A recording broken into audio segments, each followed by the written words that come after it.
বন্ধুরা, আজ 3:30 ও 7:30 যে দুটি ম্যাচ হতে চলেছে তা হবে কিন্তু খুবই হাড্ডাহাড্ডি। কারণ কি জানেন বন্ধুরা, গুজরাট আর কেকেআর এই দুটি টিমের কাছে এটা কিন্তু একটা বলা যায় শেষ সুযোগ। কারণ তারা যদি হেরে যায় পাই নিশ্চিত তারা প্লে অফ থেকে বিদায় নেবে। আর অন্যদিকে পাঞ্জাব আর হায়দ্রাবাদ তারা যদি এই ম্যাচটা জিততে পারে তারা কিন্তু পাই নিশ্চিত প্লে অফে যাবে। তাই এই দুটি ম্যাচ, এই চারটি টিম তারা জান প্রাণ মন দিয়ে খেলবে, কেউ টিকে থাকার জন্যে আর কেউ প্লে অফে জায়গা করার জন্য। আর হ্যাঁ বন্ধুরা, এই এই ভিডিওটা আপনাকে শেষ পর্যন্ত দেখতে হবে। কারণ কি জানেন, আমরা পাই টু পাই একদম চুলছেঁড়া বিশ্লেষণ করব এই চারটে টিমে। আর সেগুলো জানার জন্যই আপনাকে ভিডিওটা শেষ পর্যন্ত দেখতে হবে। আর একটা কথা, আমাদের এই হাফিজ যে 24 ঘন্টা জেগেছে, ভাবতে পারছেন 24টা ঘন্টা জেগেছে শুধু এই ভিডিওটার জন্যে, যাতে আপনাদের সামনে সঠিক বিশ্লেষণ তুলে ধরতে পারে।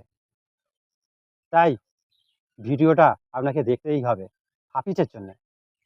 কারণ হাফিজ আজকে যা বিশ্লেষণ করবে তা আমার মানে 100% ফলে যাবে। আমিও ওকে বলেছি, ভাই তুমি পুরো চারটে টিমেরই বিশ্লেষণ করো, আমিও সঙ্গে থাকবো। আমি প্রবাস আর আমি হাফিজ। তাহলে শুরু করা যাক আজকের ভিডিও। প্রথমেই আসা যাক 3:30 ম্যাচ, হায়দ্রাবাদ ভার্সেস কেকেআর।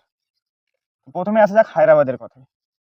হায়দ্রাবাদের ওপেনিং জুটি অভিষেক শর্মা এবং ট্রাভিস হেড পুরো আইপিএল এর বিধ্বংসী ওপেনিং জুটি বললেই হয় তাদের দুজনকে। কারণ তারা দুজন যখন খেলে বলারের কেরিয়ার খাওয়ার জন্য খেলে অ্যাকচুয়ালি। অবশ্যই। কারণ তার সামনে যেই আসুক কোনো বলারকেই মানে না তারা। হ্যাঁ, তবে বন্ধুরা, ট্রাভিস হেড আর অভিষেক শর্মা যদি 6টা ওভার টিকে যায় তাহলে ধরে নিতে হবে কেকেআর বিদায়। কেকেআর কারণ অলরেডি সব ম্যাচে হেরে আসছে, দুটো ম্যাচ জিতেছে। এই ম্যাচটা যদি কেকেআর হারে তাহলে সে আর আইপিএল এর থেকে পুরোই বিদায়। তো আসা যাক হায়দ্রাবাদের মিডল অর্ডার নিয়ে। মিডল অর্ডারে আছে ঈশান কিষান এবং হেনরিক ক্লাসেন। বিধ্বংসী দুই ব্যাটসম্যান। বন্ধুরা, এই দুজন যে ব্যাটসম্যান আছে এরা দুজনও কিন্তু ওদের থেকে কিছু কম নয়। এরা দুজনও বিধ্বংসী খেলছে। দুজনেই দুটো ম্যাচ খেলছে, 3টে ম্যাচ খেলছে, পারফরমেন্স করে যাচ্ছে। এক একটা ম্যাচ বন্ধু ওগুলো ধরলে হয় না, সব ব্যাটসম্যানদের ক্ষেত্রেই হয়। তো মিডল অর্ডারে আসা যাক। মিডল অর্ডারে ঈশান কিষান এবং হেনরিক ক্লাসেন, ওদেরকে কিন্তু কম মনে করলে হবে না বন্ধুরা। কারণ ওরাও যদি টিকে যায় 20 ওভার পর্যন্ত তাহলে 250 রান ধরে রাখতে পারেন, চোখ বুঝে ধরে রাখতে পারেন যে 250 হতে চলেছে এই ম্যাচটাতে। আর অলরাউন্ডার নীতিশ কুমার রেড্ডি, সেও একটা ভালো ব্যাটিং করছে। আচ্ছা, হায়দ্রাবাদে কে কেমন রান করতে পারে সেটা তো বললে ভালো হয়। হায়দ্রাবাদে আমার মতে আজকে ঈশান কিষান একটা ভালো ইনিংস খেলবে এবং অভিষেক শর্মা হয়তো একটা 50 করবে আর হ্যান্ডি ক্লাসন একটা ভালো খেলবে। হেড একটু হয়তো তাড়াতাড়ি আউট হয়ে যেতে পারে এই ম্যাচটাই। আমারও মনে হয় আজকে কিন্তু হেড তাড়াতাড়ি আউট হয়ে যেতে পারে। আর নীতিশ কুমার রেড্ডি বোলিংয়ে একটা দুটো উইকেট পাবে এবং ব্যাটিংয়েও একটা 30-40 রান হয়তো করবে সে। ভালো অলরাউন্ডার। আর আপাতত হায়দ্রাবাদের বেস্ট অলরাউন্ডার হচ্ছে নীতিশ কুমার রেড্ডি আছে। আর বোলিংয়ে ঈশান মালিঙ্গা আছে। ঈশান মালিঙ্গার ফর্ম ভালো আছে, কিন্তু সে কি তার ফর্মটা নিয়ে কি নামতে পারবে? আমার মনে হয় এই ম্যাচে এসে প্রায় 2 থেকে 3টে উইকেট নেবে। ঈশান মালিঙ্গা 2-3টে উইকেট নাহলে 1 থেকে 2টো উইকেট সে পাবে। আর যে আছে আর যেসব হ্যান্ডি ক্লাসের যাদের কথা আমি বলছি, ওরা কিন্তু যখন খেলে তখন আপনাদের মনে হবে না যে এটা T20 চলছে না T10 চলছে। একদম সঠিক। এটা মানে ম্যাচ যখন দেখবেন তখন মনে হবে ওফ, মানে জমকালো। মানে আমরা যে আপনারা বা দর্শকরা যে ম্যাচটা দেখেন সময় ধরে, পয়সা অসুল ম্যাচ হয়ে যায় একদম। একটুকু বোরিং লাগবে না যে খেলা বোরিং লাগছে, এরকমটা না। দেখলে আরো মনে হবে যে আমি আবারও দেখি, রিপ্লে দেখি, হাইলাইট দেখি ম্যাচটার। বন্ধুরা, হায়দ্রাবাদে এই পর্যন্ত। এবার আসা যাক কেকেআরের কথায়। প্রথমে কেকেআরের ক্যাপ্টেন নিয়ে বলো। তো প্রথমে কেকেআরের ক্যাপ্টেনের কথাতে আসা যাক। কেকেআরকে ম্যাচ জিততে গেলে আমার মনে হয় আজিঙ্ক্য রাহানেকে নিজে থাকতেই ক্যাপ্টেন্সি ছেড়ে দেওয়া দরকার এবং ম্যানেজমেন্টকে তাকে ক্যাপ্টেন্সি দিয়ে সরিয়ে দেওয়া দরকার। কেন আজিঙ্ক্য রাহানে সে রানও পাচ্ছে না, ঠিক করে ক্যাপ্টেন্সিও করতে পারছে না, কিচ্ছু পারছে না। আচ্ছা, আমি মন থেকেই চাই যে সুনীল নারায়ণ সে যেন ওপেনিং এ নামে। অবশ্যই আমরাও এটা চাচ্ছি যে সুনীল নারায়ণ যেন ওপেনিং এ নামে। বন্ধুরা, আপনাদের কি মত ওইটা আপনারা জানাবেন। আর যে ফিন অ্যালান আমার মনে হয় তাকে আনা উচিত। কারণ দেখুন, টিম সাইফার ভালো প্লেয়ার, কিন্তু সে খেলতে পারছে না। তাকে 3টে ম্যাচে চান্স দিয়েছে, দুটোতেই ডাকে আউট হয়েছে, একটা রান করেছে। 25 রান ওরকম করে খেললে তো হবে না। আমার মতে ফিন অ্যালেন এবং সুনীল নারায়ণকে ওপেনিং করানো দরকার। 3 নম্বরে গ্রিনকে নিয়ে আসুন, 4 নম্বরে রঘুবংশী অবশ্যই। এবং 5 নম্বরে যদি ক্যাপ্টেন খেলে তাহলে তাকে 5 নম্বরে খেলতে হবে, কারণ ক্যাপ্টেন পরে এসেও খেলতে পারবে। আর রঘুবংশীকে নিজের একটু স্ট্রাইক রেটটা মেনটেন করে খেলতে হবে বন্ধুরা। স্ট্রাইক রেট একদম কম। রঘুবংশী খেলে ভালো, কিন্তু স্ট্রাইক রেট টি20 তো কম স্ট্রাইক রেট খেললে হবে না। এবং 6 আমাদের রান সেই পেলেও সেক্ষেত্রে কি হয়, ম্যাচটা হেরে যাওয়ার ভয় থাকে অবস্থা। স্ট্রাইক রেট না যদি মেনটেন করে। এবং 6 আমাদের সেই প্লেয়ার রিঙ্কু সিং। আহা, সে তার কথা কি বলবো বন্ধুরা, কেকেআর দুটো ম্যাচ হয়তো তার জন্যই জিতেছে।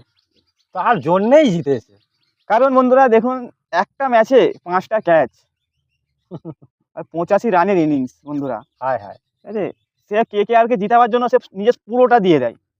তো রিঙ্কু সিং এর এখানে খুব ইম্পর্টেন্ট একটা রোল প্লে হবে, কারণ রিঙ্কু সিং এই ম্যাচে যদি ব্যাটিংয়ে যদি আসে, সে চাইবো এই ম্যাচে একটা ভালো রান করুক। আমার মানে কেকেআর এর থেকে বেশি আর কারো আশা করা উচিত না। না। এবার বোলিং এর কথাই আসা যাক না। হ্যাঁ বন্ধুরা, বোলিংয়ে আছে আপনার বরুণ চক্রবর্তী স্পিনার, তার সঙ্গে সুনীল নারায়ণ। বরুণ চক্রবর্তী আমার মানে এই ম্যাচে একটু জ্বলে উঠতে পারি। কারণ বরুণ চক্রবর্তী তার ফর্ম আস্তে আস্তে ফিরে পাচ্ছে, সে উইকেট পাচ্ছে। কটা উইকেট পাবে বলে মানে? বরুণ চক্রবর্তী এই ম্যাচটাও 1 থেকে 2টো উইকেট সে নেবে। আমার মানে 3টে থেকে 4টে উইকেট পাবে। তো বন্ধুরা আপনারাই জানেন যে বরুণ চক্রবর্তী কটা উইকেট পেতে পারে। হুম। আর তার comment সঙ্গে রয়েছে কার্তিক ত্যাগী, সে কিন্তু খুব একটা ভালো বল করছে না। কার্তিক ত্যাগী কিছু ম্যাচে অনেক খারাপ বোলিং করতে, তাকে বোলিংটা ঠিক করতে হবে। আর কেকেআরের এই ম্যাচটাই পাতিরানার খেলার খুব চান্স আছে, যে পাতিরানা এই ম্যাচটা খেলতে পারে। খেললে কিন্তু এই ম্যাচটা কিন্তু হয়ে যাবে কিন্তু হাড্ডাহাড্ডি একদম। কারণ কেকেআরের বোলিং লাইন আপটা খুবই স্ট্রং হায়দ্রাবাদের থেকে। হুম। হায়দ্রাবাদের যেমন 300 মারার ব্যাটিং লাইন আপ আছে, কেকেআরের 150 গুটিয়ে দিবার বোলিং লাইন আপ আছে বন্ধুরা। কেন হায়দ্রাবাদে একটা ম্যাচে বোলিং লাইন খুব ভালো হয়েছে, কিন্তু বাদ বাকি ম্যাচগুলো সেই রকম স্ট্রং হয়ে এখনো উঠতে পারে না। অবশ্যই। তাহলে বন্ধুরা এটা গেল 3:30 কেকেআর ভার্সেস হায়দ্রাবাদের খেলা। এখানে একটা কিন্তু বলালো না কারা জিততে পারে। অবশ্যই বন্ধুরা, এই ম্যাচটা যদি কেকেআর জিততে চায় তাহলে তাদের প্রথম কথা হচ্ছে বোলিং লাইন আপটা মজবুত করতে হবে, তাদের টপ অর্ডারটাকে ভাঙতে হবে হায়দ্রাবাদের, তবে কেকেআর জিততে পারবে, নইলে হায়দ্রাবাদ এই ম্যাচটা চোখ বুঝিয়ে জিতে যাবে কেকেআরের সামনে। আমার মনে হয় এই ম্যাচটা আমার যেন মন থেকে আমি যদি বিশ্লেষণের দিক দিয়ে দেখা যায় তাহলে কিন্তু হায়দ্রাবাদ এই ম্যাচটা জিতে যাবে। আর আমার মন বলছে এই ম্যাচটা কিন্তু কেকেআর 90% জিতে যাওয়ার চান্স আছে। কারণ জিতার চান্স আছে, কিন্তু কেকেআরকে কিছু জিনিস চেঞ্জিং করতে হবে। এ তো গেল কেকেআর আর হায়দ্রাবাদের কথা, এটা গেল কেকেআর এর কথা। এবার শুরু করা যাক 7:30 পাঞ্জাব আর গুজরাটের ম্যাচ। তাহলে বলো পাঞ্জাবের প্রথমে কথা। আসা যাক পাঞ্জাবের কথা। বন্ধুরা পাঞ্জাবের কথা কি বলবো, আপনারাও সব দেখছেন, ঠিক আছে, আমরাও দেখছি পাঞ্জাবের যে ব্যাটিং ব্যাটিং বোলিং সব দিক দিয়ে এবছরের সেরা। অবশ্যই পাঞ্জাবের মিডল অর্ডার থেকে, ফিনিশার থেকে, টপ অর্ডার থেকে, বোলিং থেকে, বন্ধুরা কি বলবো, খুবই ভালো খেলছে। ঠিক আছে, প্রত্যেকটা ম্যাচে নিজের পুরোটা অবশ্যই। দিচ্ছে এবং ফর্মেও আছে। আর তার ক্যাপ্টেন্সি তো দুর্দান্ত, অর্ধেক ম্যাচ ক্যাপ্টেন্সিতে বের করে নিচ্ছে। অবশ্যই, যদি আমার মানে ধোনির পরে সব থেকে ভালো ক্যাপ্টেন্সি কেউ থাকে সেটা হচ্ছে আইআর। অবশ্যই, কারণ বন্ধুরা তার ক্যাপ্টেন্সি আপনারা দেখেছেন, ঠিক আছে, কোথা হবে না। এই কত বছর আপনার ক্যাপ্টেন কেকেআর হয়ে খেলেছে, তাকে ট্রফি জিতিয়েছে। আগেরবারে পাঞ্জাবের ক্যাপ্টেন তাকে সেমিফাইনালে নিয়ে গেছে, এইবারও বন্ধুরা তাকে ফাইনালে নিয়ে যাবে। সবথেকে বড় কথা কখন কাকে বল দিতে হবে, কখন কাকে ব্যাটিং এ লাগাতে হবে, কোথায় ফিল্ডিং সাজাতে হবে। আমার মনে হয় আইআর এর থেকে বর্তমানে কোনো ক্যাপ্টেন নেই যে ভালো জানে। অবশ্যই 100 এটা, ঠিক আছে। তো সবাই ভালো খেলছে পাঞ্জাবের। তো আসে গুজরাটের কথায়। হুম। গুজরাটের বন্ধুরা দেখুন, মিডল অর্ডার টপ অর্ডার খুব একটা ভালো পারফরমেন্স আজকে কিন্তু গেল 100 করতে পারে। গেল ভালো, আগের ম্যাচটা একটা খেলেছে, ঝোড়ো ইনিংস একটা খেলেছে আরসিবির বিরুদ্ধে। বন্ধুরা আমার মতে মনে হয় গেল এবারে 100 না করলেও হয়তো একটা অর্ধশত রান করবে। বাল্লা এবং জস বাটলার দেখুন, জস বাটলারের পুরো আইপিএলটাই ফর্ম নেই, কিন্তু আমি চাই জস বাটলার এই ম্যাচটায় রান পাক। আমার মনে হয় জস বাটলার এই ম্যাচটায় 50 থেকে 60 রান করবে। জস বাটলার 50-60 রান কেন, জস বাটলার 100 করার মতো তার অ্যাবিলিটি আছে। 100 কেন, সে 150 করার মতন অ্যাবিলিটি, কিন্তু ফর্মটা তো নেই। ফর্মটা নেই তো অবশ্যই জস বাটলার আমার ঠিকঠাক কি হচ্ছে বাটলারে, মানে বল ব্যাটে ঠিকঠাক সংযোগ হচ্ছে না। বাটলার খেলার চেষ্টা করছে কিন্তু ব্যাটে বলে হচ্ছে না তার। তো বাটলার একটা 50 রানের হয়তো ইনিংস, 60 রানের একটা ইনিংস খেলবে। এবং বন্ধুরা দেখুন তারপরে কে আছে, ওয়াশিংটন সুন্দর। সে দেখুন বন্ধুরা খুব একটা ভালো ব্যাটিং করতে পারছে না, ঠিক আছে, সে বোলিংও করছে না, ব্যাটিংও ঠিকমতো করতে পারছে না। তো হ্যাঁ, গুজরাটের যে ব্যাটিং অর্ডারটা খুবই পাঞ্জাবের সামনে খুবই কমজোর। আর বোলিং লাইন আপটা বন্ধুরা কি বলবো, অ্যাভারেজ আছে। কারণ বোলিং লাইন আপটা পাঞ্জাবের কাছে, গুজরাটের কাছে খুব খারাপ বোলিং লাইন আপ নেই। তার সাথে আছে মোহাম্মদ সিরাজ আছে, রাবাডা আছে, রাশেদ খান আছে। বন্ধুরা এবারে রাশেদ খান একটা কিন্তু ম্যাচ উইনিং হতে পারে, কারণ রাশেদ খান আগের ম্যাচটাও খুব দুর্দান্ত একটা পারফরমেন্স করেছে, আগা 3টে উইকেট নিয়েছে বন্ধুরা।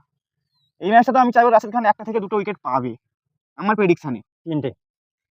আর বন্ধুরা আপনারা জানেন যে রাশেদ খান কটা উইকেট এই ম্যাচে বন্ধুরা গুজরাট জিতার চান্স 90%। আর গুজরাটের কিন্তু ফিনিশিংটাও খুব ভালো, একটা প্লেয়ার আছে তার মধ্যে জেসন তোমার মতে হোল্ডার। এই ম্যাচে গুজরাট কি করতে পারে? দেখুন বন্ধুরা, আমার মতে জিতার চান্স 50-50, হ্যাঁ, কিন্তু দেখতে গেলে এই ম্যাচটা পাঞ্জাব উইন হবে, কারণ পাঞ্জাবের দিকটা ভারী বেশিরভাগ, আর গুজরাটটা অনেক হালকা আছে, ঠিক আছে। কারণ গুজরাটে দেখুন কিছু প্লেয়ার পারফরমেন্স করলে তো ম্যাচ হয় না। গুজরাটে ধরো কিছু প্লেয়ার পারফরমেন্স করছে, কিন্তু কিছু প্লেয়ার দিয়ে তো হয় না বন্ধুরা। সবাইকে পারফরমেন্স করতে হয়, 19-20 করে পারফরমেন্স দিতে হয়, কারণ পাঞ্জাবের সব প্লেয়ারই নিজের পুরোটাই দিচ্ছে নিজের টিমকে। আর গুজরাটের কি বন্ধুরা, যে কিছু প্লেয়ার খেলছে কিছু প্লেয়ার খেলছে না, যেমন দেখুন অলরাউন্ডার যে জেসান হোল্ডার আছে, হোল্ডার আগের ম্যাচটা দুর্দান্ত একটা বোলিং করেছে, এবং সেও যদি খেলে বন্ধুরা, সে নিজেও ম্যাচটাকে বের করতে পারার তার একটা অ্যাবিলিটি আছে জেসান হোল্ডারের। আর বন্ধুরা, ভিডিওটা এখানে শেষ করবো, বড় হয়ে যাচ্ছে ভিডিও। আপনারা ভালো থাকবেন, সুস্থ থাকবেন, আর ভিডিওটা শেষ পর্যন্ত দেখার জন্য আপনাদের অনেক অনেক ধন্যবাদ। এরকম আরো ভিডিও পাওয়ার জন্য আমাদের চ্যানেলটাকে সাবস্ক্রাইব আর করবেন। হ্যাঁ, এরকম আরো ভালো ভালো ভিডিও আপনাদের উপহার দেবো, কিন্তু সেই উপহার দেওয়ার জন্য আপনাদেরও একটা উপহার দিতে হবে। আমাদের চ্যানেলটাকে সাবস্ক্রাইব করে আমাদের সেই উপহারটা আপনারা তুলে দিন।